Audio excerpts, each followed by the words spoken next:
اللہ اور اس کے فرشتے اس پیغمبر صلی اللہ علیہ وآلہ وسلم پر درود بھیجتے ہیں، مومنو تم بھی ان پر درود بھیجو اور خوب سلام بھیجا کرو۔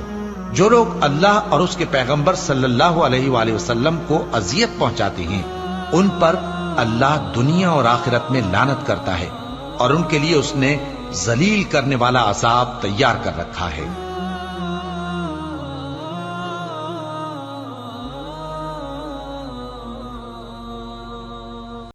اسی لیے حدیث ہے جامع ترمذی میں مولا علی سے کہ نبی علیہ السلام نے فرمایا، سیدنا علی خود راوی ہے کہ اللہ کے نبی علیہ السلام نے فرمایا تھا کنجوس ہے وہ شخص جس کے سامنے میرا ذکر ہو مجھ پہ درود نہ پڑے، اللہم صلی علی محمد وعلی آل محمد۔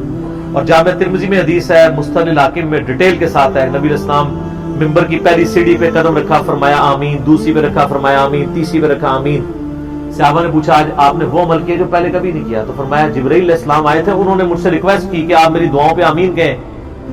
پہلی دعا میں کر رہا ہوں کہ برباد ہو جائے وہ شخص جس کے سامنے آپ کا ذکر اور آپ پہ درود نہ پڑے، اللہم صلی علی محمد وعلی آل محمد۔ میں نے کہا آمین۔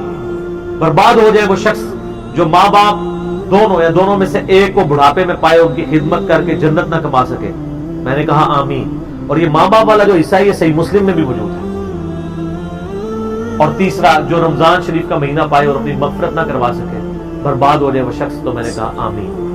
تو سب دروشی بہت کریٹیکل ایشو ہے۔ جامع ترمذی میں صحیح سند سے حدیث ہے، قیامت والے دن میرے سب سے زیادہ نزدیک وہ شخص ہوگا جس نے دنیا میں مجھ پہ سب سے زیادہ دروشی پڑھا ہوگا، اللہم صلی علی محمد وعلی آل محمد صلی اللہ علیہ وآلہ وسلم۔ یہ سارے دروشی کسی کے ہیں، پڑھیں۔ جزاک اللہ۔